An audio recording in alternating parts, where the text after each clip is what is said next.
Herod নিজের সর্বশেষ সিদ্ধান্ত নিয়েছে। তোমার মৃত্যুদণ্ডের সিদ্ধান্ত নেওয়া হয়েছে। হেরোডের সঙ্গে কথা বলতে চাই। না, বেশি দেরি হয়ে গিয়েছে। এটি তোমার জন্য মঙ্গল নয়। খুব জলদি তোমাকে জল্লাদের হাতে অর্পণ করা হবে। ভণ্ড ধোঁকাবাজ, অবশেষে নিজের বিষ ঢেলে দিলে। হ্যাঁ, বিষ, মৃত্যুর বিষ, যে বিষের তিক্ততা দীর্ঘদিন যাবৎ আমার দেহে বাসা বেঁধেছিল। কিন্তু এখন আমার নিকট কিছু চাও মিরিয়াম, শুধু একবার চাও। বলো যাতে আমি তোমাকে এখান থেকে একেবারে প্রাণে মুক্ত করে দিতে পারি। আর হেরোডকে বলবো যেন তোমাকে দূরের কোনো দেশে পাঠিয়ে দেয়। যাও, সেখানে নতুন জীবন শুরু করবে। শুধুমাত্র আমার নিকট চেয়েই দেখো। তোমার এই আকাঙ্ক্ষা জাহান্নামে পাঠিয়ে দাও। ওরে আমার মিরিয়াম, এই অহংকার তুমি পরিহার করো। জাহান্নামে যাও।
তোমাদের তো এই শহরে কখনো দেখিনি। বিদেশি?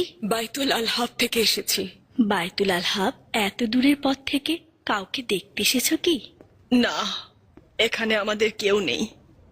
বাদশাহের গুপ্তচর বাহিনী বিদ্রোহের অপরাধে আমাদেরকে নিজেদের বাড়ি ঘর ছাড়তে বাধ্য করেছে। সব জায়গায় আগুন ধরিয়ে দিয়েছে, আমাদের ধন সম্পদ লুটে নিয়েছে। আমাদের স্বামী সন্তানের কোনো খবরাখবর নেই। আমরা এই শহরে এসেছি হয়তো তাদের খুঁজে পাবো বলে। নিশ্চয়ই ক্ষুধার্ত। তোমরা আমার সঙ্গে এসো। এসো, সাবধানে।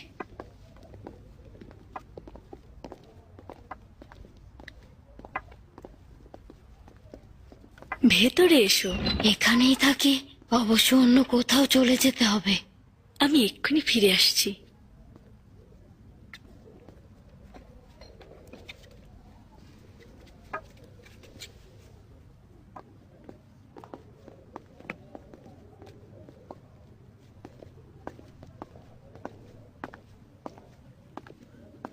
তোমরা এখানে কি করছো? এই বাড়ির মালিকের অপেক্ষায় রয়েছি। এলিজাবেথ তার আত্মীয় স্বজন নাকি? বন্ধা নারী, কোনো বাচ্চা কাচ্চা নেই। এই শহরে সবাই এটি জানে। এই মেহেরবানি হৃদয় থেকে নয়, কিন্তু সে বাচ্চা না থাকার লজ্জা ভুলে থাকতে চায়। আর তার স্বামী জাকারিয়া নিজেকে পয়গম্বর হিসেবে দাবি করে। কিন্তু যদি সে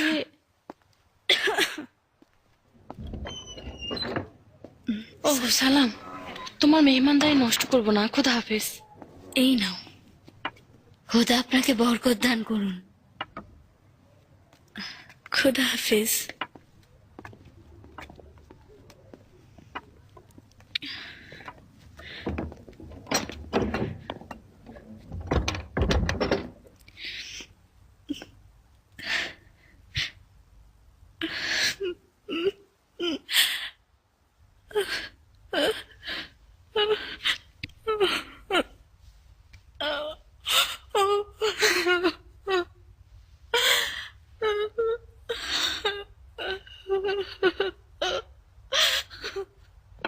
এসো এস্তার, এস্তার,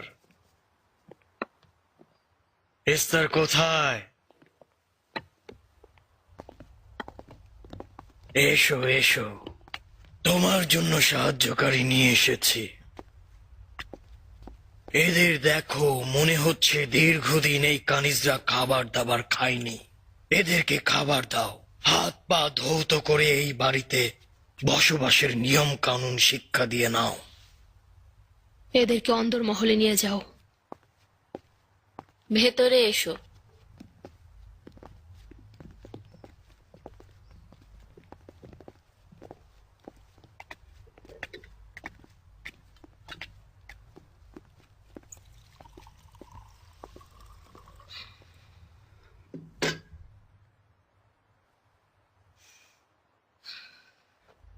আমার সঙ্গে কেন এরকম করলেন? এত বছর ধরে সংসার করার ফল কি এই পেলাম? আচ্ছা, আমি কি আপনার যোগ্য স্ত্রী ছিলাম না? আমি কি আপনার সংসারে কোনো ভূমিকা রাখিনি? আপনার সুখে দুঃখে কি আমি সব সময় আপনার পাশে ছিলাম না? তাহলে কেন আমার সাথে এরকম জুলুম করছেন?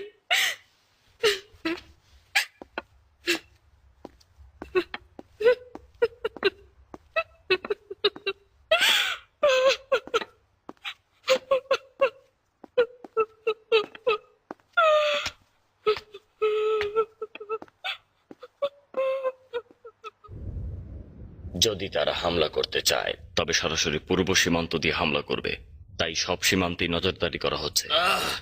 কি বলছো? কিছুই মাথায় ঢুকছে না। তোমার কথা আমি কিছুই বুঝতে পারছি না। আমাকে রেহাই দাও।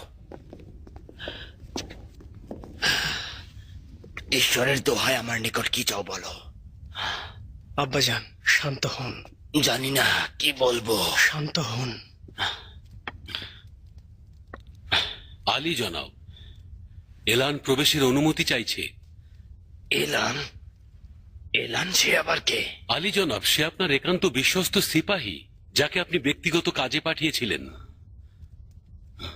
আচ্ছা ঠিক আছে, যাও ওকে আসতে বলো। জি জনাব। আপনার বিশ্রামের প্রয়োজন আব্বাজান।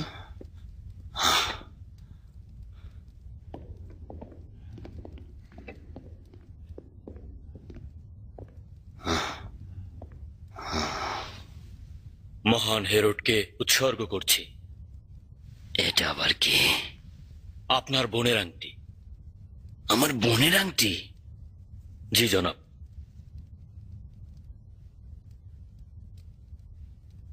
এই আংটি তোমার কাছে কেন? আপনি যে দায়িত্ব অর্পণ করেছিলেন মহান হেরোড, এটা আমার বোনের আংটি। এটা আমার বোনের আংটি।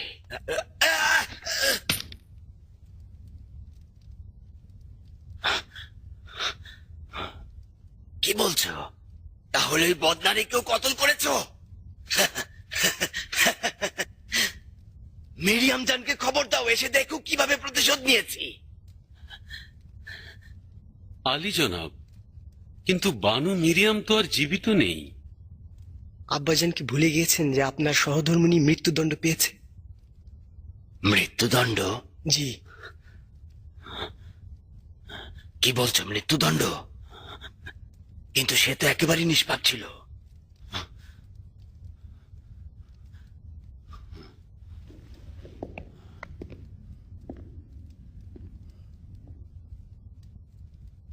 তাহলে তুমি হত্যা করেছো? আপনার বোনের আদেশে এটি করেছি আলী জনাব। আমার বোনকেও কি একইভাবে? আপনার আদেশে করেছি হেরোড। আমার আদেশে? হ্যাঁ, কেন সবকিছু ভুলে যাচ্ছি? হ্যাঁ তাই তো, সবকিছু কত জলদি অতিবাহিত হচ্ছে। তাহলে এখনো তোমার হাতে আমার সহধর্মিনী ও বোনের রক্তে রঞ্জিত রয়েছে?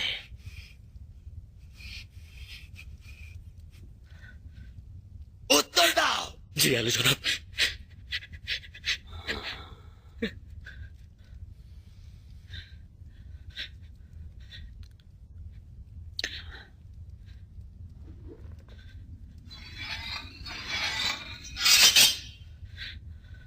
তোমার এই তলোয়ার দিয়ে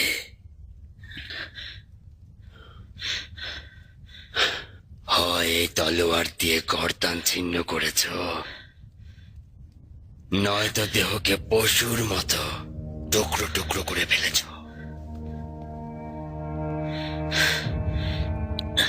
আফসোস, যদি সেখানে থাকতে পারতাম তাহলে ওই শয়তান বনের কতল আমি আমার নিজ চোখে দেখতে পারতাম।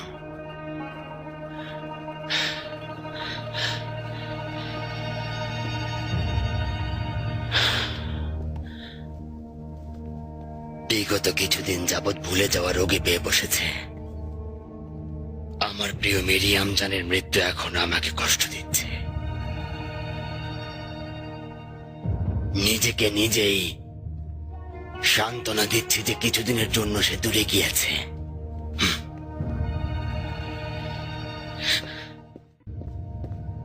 অ্যালান, ওই আংটিটা নিয়ে যাও, এটি তোমার হাদিয়া।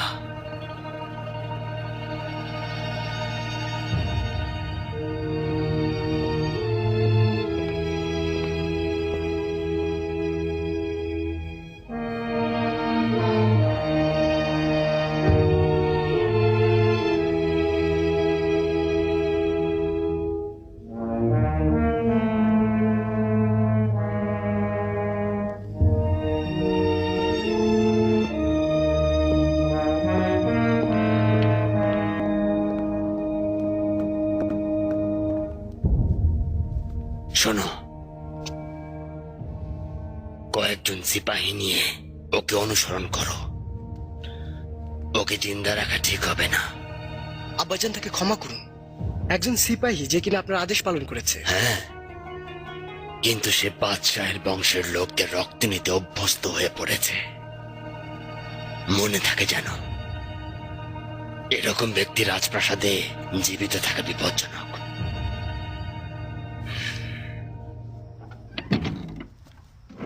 এসেছেন? হ্যাঁ এলিজাবেথ, কি হয়েছে, এমন করছো কেন? শোক অনুষ্ঠান থেকে আসলাম। প্রতিবেশীর কন্যার? হ্যাঁ, মেয়েটিকে কিছুতেই বাঁচাতে পারলো না। আল্লাহ তাকে বেহেশত নসিব করুন। আর মেয়েটির মা তো ক্ষুধার কারণে কান্নার শক্তিও হারিয়ে ফেলেছে। কিছু জুলুমবাজের কারণে প্রায় সবাই অসহায়, দরিদ্র হয়ে পড়েছে। এতিম, বিধবা, নারী, শিশু, কাউকে সাহায্য করার কেউ নেই। এই জুলুম অবিচার আর কতদিন চলবে? গ্রামের অসংখ্য মানুষ ক্ষুধার জ্বালায় জালিলের থেকে অন্য শহরে চলে যাচ্ছে। আমি কি করতে পারি বলো? বাড়িতে এখন অনেক জিনিসপত্র বিক্রয় করার মতো আছে। তোমার কাছে আমি লজ্জিত, এই গৃহে অসম্ভব ত্যাগ করে যাচ্ছ। যদি তোমার বোন হান্না জীবিত থাকতো তাহলে তোমার কষ্ট কম হতো। আশেপাশের লোকজন আমার কারণে তোমাকে জ্বালাতন করে, সবাই তোমাকে ত্যাগ করেছে। তুমিও একা আর নিঃস্ব হয়ে পড়েছ। এলিসাবেথের জন্য এটি গর্বের বিষয়। সে হযরত জাকারিয়া পয়গম্বরের স্ত্রী।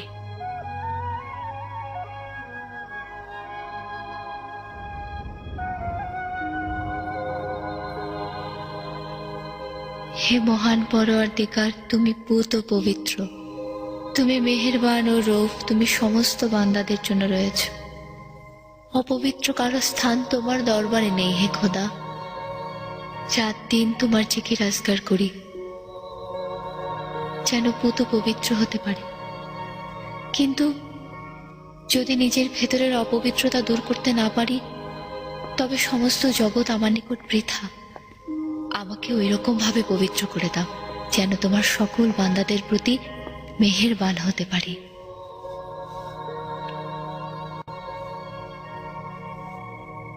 প্রতিটি মানুষের ভালোবাসা তাকে একজন পুণ্যবান নারী হিসেবে পরিচিত করেছে।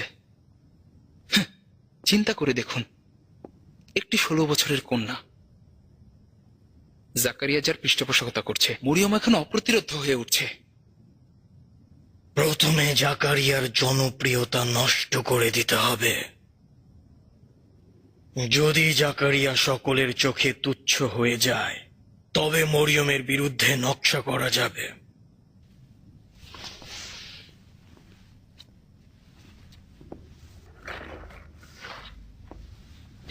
এই নাও, পুরোহিতদের মধ্যে বন্টন করে দাও। তাদের সকলকে বলবে জেরুজালেম, জালিলে, সমস্ত জায়গায় ছড়িয়ে ছিটিয়ে যেতে। জনগণের মধ্যে প্রচারণা চালাবে যে জাকারিয়া ভণ্ড। নিয়ে যাও। নাতান, জাকারিয়া তার বাড়িতেও যেন কোনো শান্তি না পায়। সে দয়ালু মানুষ এবং নিজের স্ত্রীকে খুব ভালোবাসে। নারীদের পাঠিয়ে এলিজাবেথের নিকট জাকারিয়ার বিরুদ্ধে বদনাম করতে বলবে, যাতে জাকারিয়াকে ভুল বোঝে।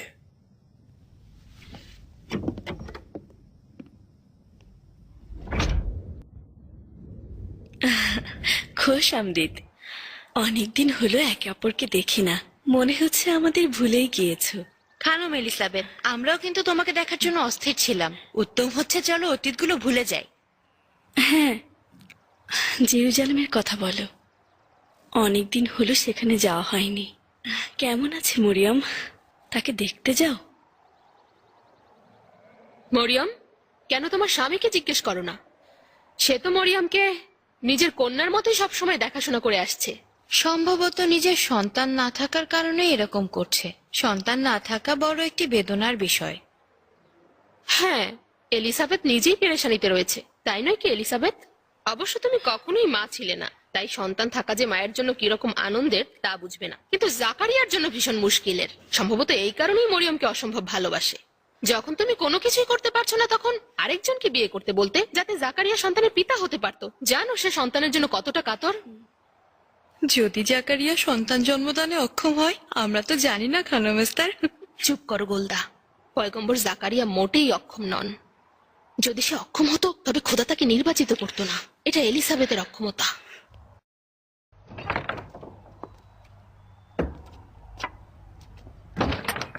তার চেহারায় কিন্তু সব দেখা যাচ্ছে।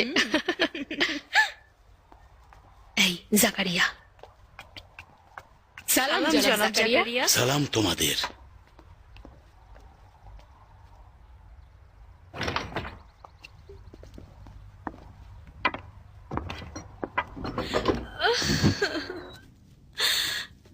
সালাম এলিসাবেথ।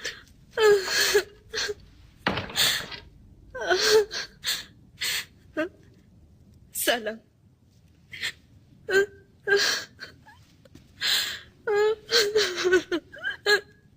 এলিসাবেথ, কি হয়েছে?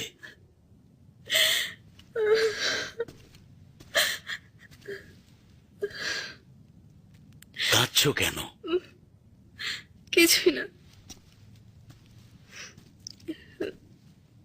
কিছু হয়েছে কি? না, কিছুই না। তাহলে কাঁদছো কেন?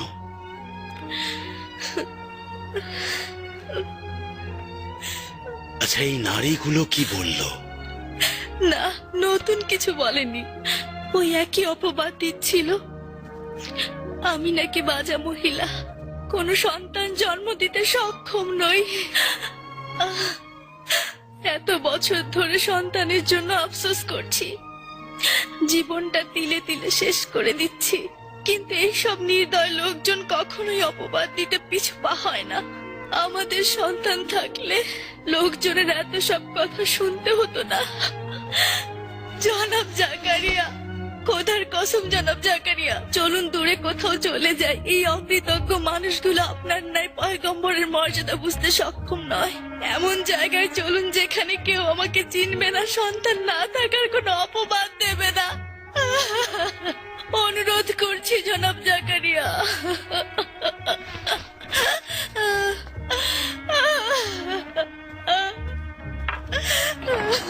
তারা ওদের শিক্ষা দিয়ে আসে। যাবেন না জাকারিয়া, দয়া করুন যাবেন না। ওদের নিকটে না যাওয়াই ভালো।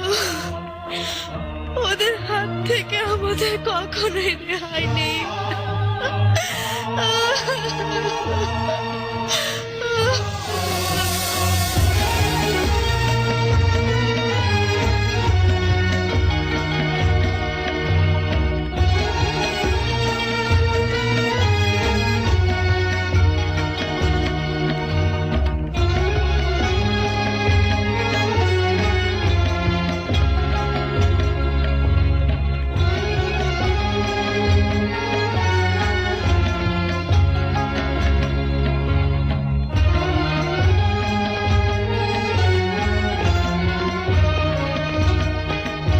10টি স্বর্ণ মুদ্রা ইয়ারবাহমকে দেবে, আর 6টি স্বর্ণ মুদ্রা মিখাইলকে দেবে, আর 2টি স্বর্ণ মুদ্রা দেবে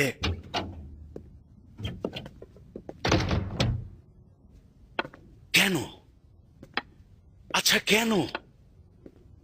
তোমরা তো আমার রক্তের সম্পর্কের আত্মীয় স্বজন, তাহলে আমাকে কেন জ্বালাতন করছো? আমি তোমাদের কি ক্ষতি করেছি?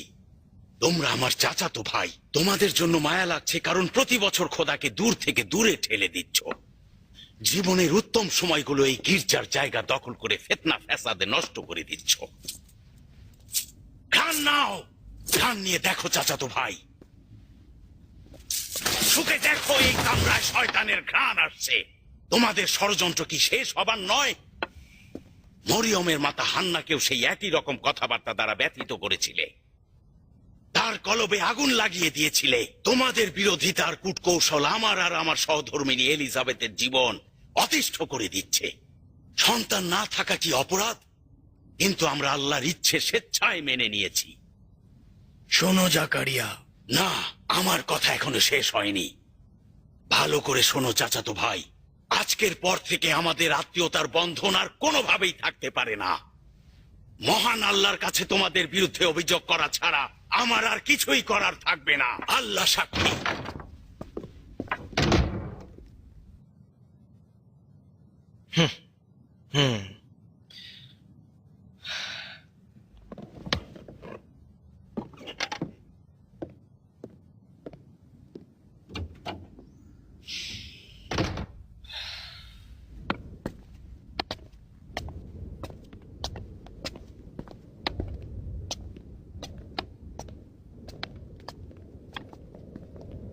একটু দাঁড়ান জনাব জাকারিয়া।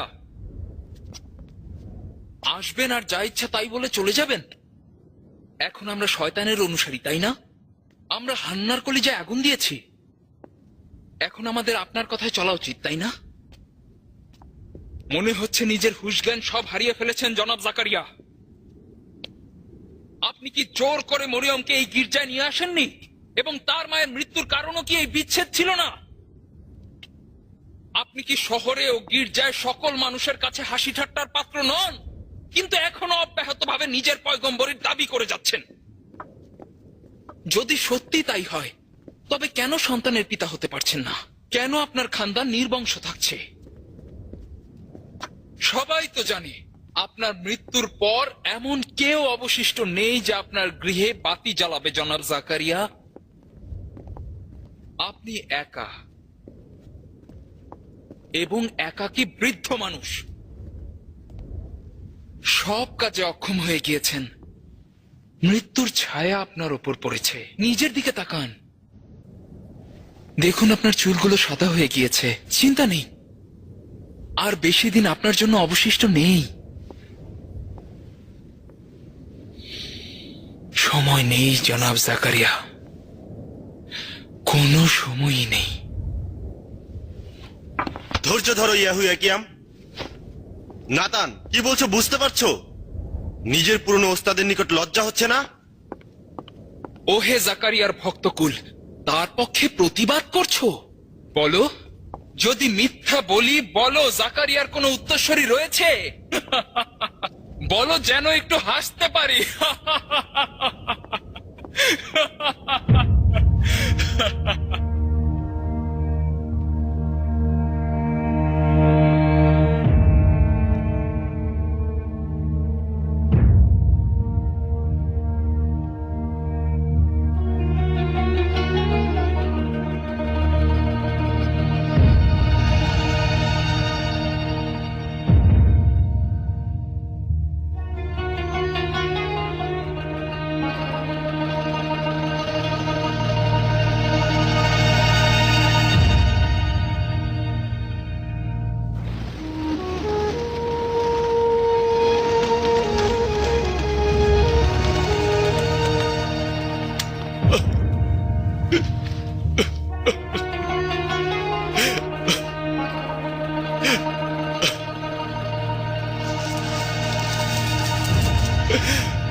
হে আল্লাহ, অসংখ্যবার চুপ থেকেছি, তাদের তিক্ত কথা রক্তাক্ত কলিজা দ্বারা হজম করেছি। আর তো সহ্য শক্তি নেই, আর তো হজম করতে পারছি না। এমন কোন আদেশ পাঠাও যাতে আমার পুড়ে যাওয়া কলিজার ক্ষত শুকায়।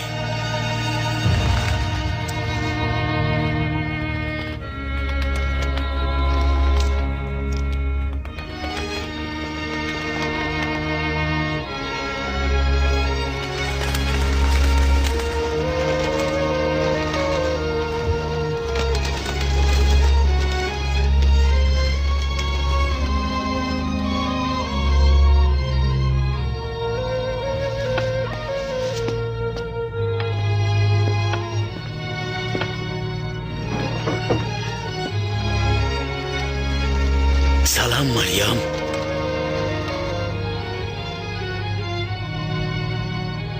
সালাম।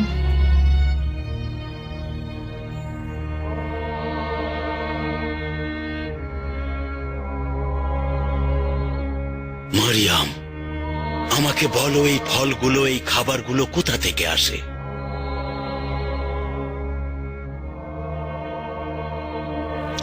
এগুলো কে ওগুলো তোমাকে দিয়ে যায়? এগুলো আল্লাহর তরফ থেকে আসে। মহান আল্লাহ তাআলা যখনই চান অগণিত নিয়ামত দান করেন।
অগণিত নিয়ামত দান করেন, অগণিত।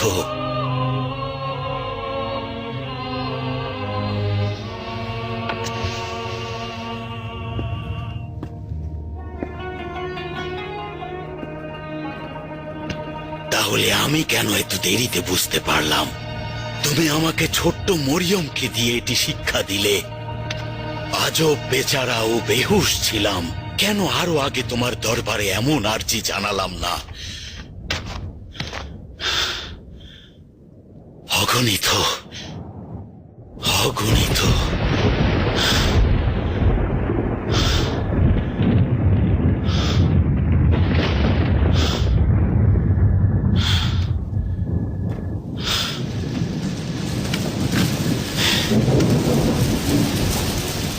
হে পরওয়ারদিগার, আমি ইমরানকে এত বেশি পাক পবিত্র দেখেছি যে নিজেই মাঝে মাঝে অসংলগ্ন হয়ে পড়ি। আফসোস করি যে কেন তোমার কাছে আরজি জানাচ্ছি না।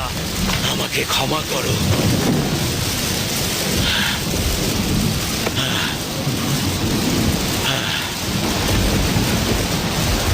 হে ইলাহি পাক, ক্ষমা করো, আমাকে ক্ষমা করো।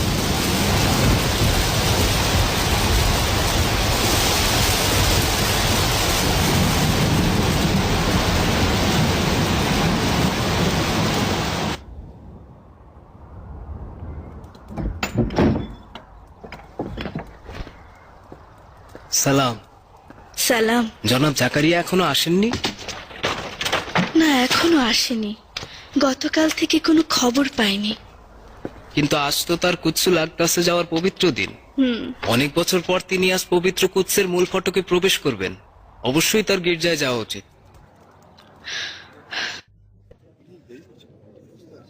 আসবেন, অবশ্যই তিনি আসবেন। ওনার দেরি হওয়ার কথা নাকি? উনি কখনোই দেরি করেন না। রাস্তায় আছে, চলে আসবে। আসবে, হ্যাঁ, আসবে। কেমন হয় যদি একজন সিদ্দিকিয়ানকে পাঠিয়ে তাকে নিয়ে আসি? আলী জনাবান, আমরা উৎসবের জন্য এর থেকে বেশি অপেক্ষা করতে পারবো না, সময় চলে যাচ্ছে। আমার প্রস্তাবটি হচ্ছে যে জনাব ইয়াসাকার এই আনুষ্ঠানিকতা সারার প্রস্তুতি নেয়। জি জি, দারুণ অভিমত। দেখুন তিনি নিজে এসেছেন। দেখুন আপনারা, জাকারিয়া এসেছে। অবশেষে উনি আসলেন। এত হয়রান ও পেরেশান লাগছে কেন?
এবং ওই সময় হযরত জাকারিয়া নামাজের মেহরাবে দাঁড়ালেন এবং বললেন, ওহে পরওয়ারদিগার, আমি নিজের পরে আমার চাচাতো ভাইদের নিয়ে ভীত, কিন্তু তোমার অনুগ্রহ দরিয়া সম, যাকে ইচ্ছা দয়া করতে পারো।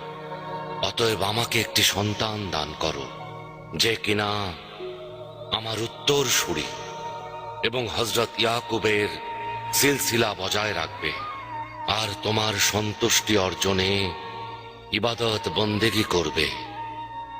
অতএব ফেরেশতাগণ তাকে আহ্বান জানিয়ে বললেন, হে জাকারিয়া, হে জাকারিয়া, আপনি সুসংবাদ প্রাপ্ত হয়েছেন। আপনাকে ইয়াহিয়া নামের একটি পুত্র সন্তান দান করা হবে।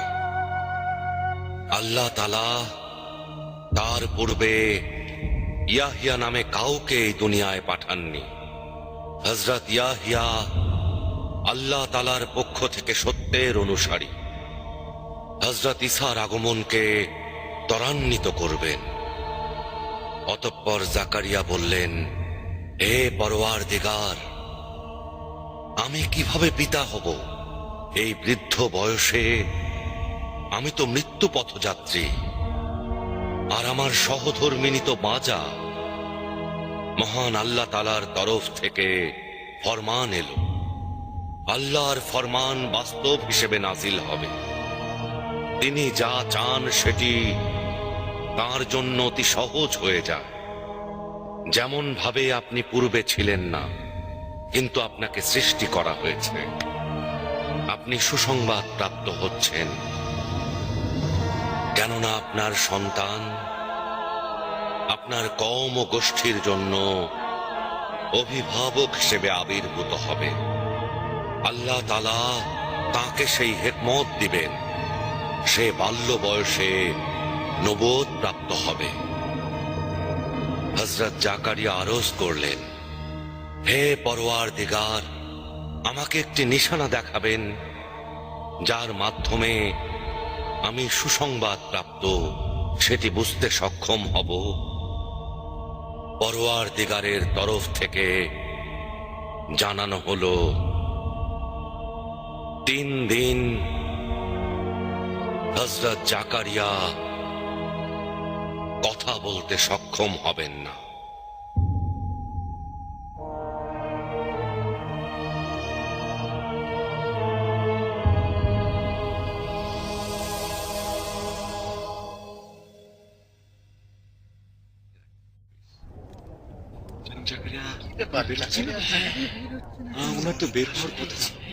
তাহলে কোথায় গেল? কেন বাইরে বেরিয়ে আসছে না সিদ্দিকিয়া? মনে হয় অদৃশ্য হয়ে গেছে, নয়তো কোনো দুর্ঘটনা ঘটেছে। শেষ পর্যন্ত কি হলো?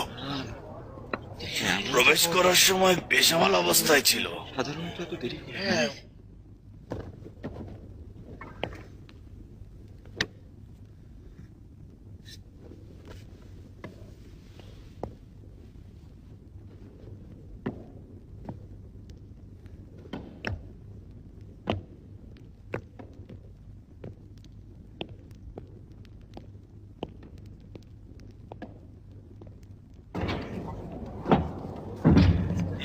মনে হচ্ছে জনাব জাকারিয়া ফিরে আসছেন।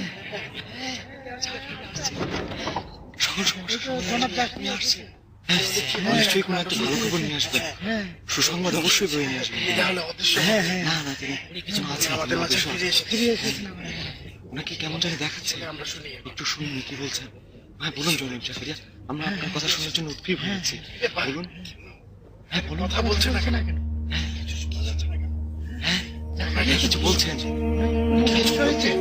ওই ওনার কথা বোঝা যাচ্ছে। আজও কথা বলছে না কেন? কথা বলছে, গলার শব্দ শুনতে পাচ্ছি। কি হয়েছে? হ্যাঁ কি হয়েছে? হ্যাঁ কি বলছে? কিছু বুঝতে পারছি না। কি হলো জাকারিয়া? জনাব জাকারিয়া, আপনার কথা শুনতে পাচ্ছি।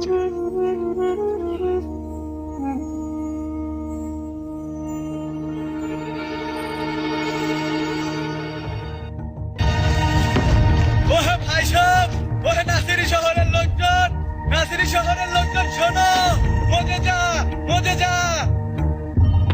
এটা দেখতে মুজেজা? হ্যাঁ, মুজেজার কথাই বলছি। নিজেই তো এলিজাবেথকে দেখেছো। বন্ধা ছিল। হ্যাঁ হ্যাঁ, আমিও দেখেছি। নাসিরি শহরের ভাই বোন, নতুন খবর এনেছি। ভাই সাহেব, আজব ঘটনা ঘটে গিয়েছে, আজব ঘটনা। এবং হযরত জাকারিয়া বললেন আল্লাহ তাআলা তাকে পুত্র সন্তান উপহার দিচ্ছেন। যেমন ভাবে হযরত ইব্রাহিমকে বৃদ্ধ বয়সে খোদা একটি সন্তান উপহার দিয়েছিলেন, হ্যাঁ, আল্লাহ তাআলা জাকারিয়ার সন্তানের নাম পর্যন্ত বলে দিয়েছেন। পুত্র সন্তানটির নাম হবে ইয়াহিয়া। এই দুই বোনের কোনো সন্তান ছিল না। আল্লাহ তাআলা হযরত ইমরানের ঘরে দিলেন মরিয়মকে, আর এখন হযরত জাকারিয়াকেও সন্তান দিচ্ছেন। হ্যাঁ তাই শুনলাম। রীতিনীতি অনুযায়ী পুরোহিতগণ ঘোষণা দিলেই তো আমরা হযরত জাকারিয়ার মোলাকাতে যেতে পারি। জানি না। মজে যা, দেখলে তো খোদার ওয়াদা তার উপরে সঠিকভাবে বাস্তবায়িত হলো। তিনি বলতেন তিনি আল্লাহর পয়গম্বর, কিন্তু পুরোহিতগণ তাকে নিয়ে ঠাট্টা মশকরা করত। আচ্ছা, কিভাবে জানলে যে ওর স্ত্রী গর্ভবতী? ধাত্রী পরীক্ষা করে দেখেছে এলিসাবেথের গর্ভে সন্তান রয়েছে।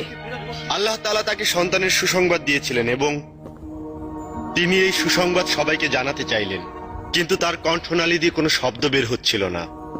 3 দিন পর আল্লাহর হুকুমে তিনি কথা বলতে সক্ষম হলেন। আমি চেয়েছিলাম সন্তানটির নাম তার পিতার নামে হবে, কিন্তু জাকারিয়া তখনও কথা বলতে পারছেন না। একটি লেখার ফলক চাইলেন, তার উপরে লিখলেন ইয়াহিয়া। বললাম আপনার খানদানে এরকম কারো নাম নেই। হঠাৎ কথা বলতে শুরু করলেন এবং আল্লাহ তাআলার প্রশংসা করলেন। আমরা অবাক হয়ে গেলাম। ইয়াহিয়া শব্দটি হায়াত থেকে এসেছে, যার অর্থ হচ্ছে দিলের চিরন্তনতা।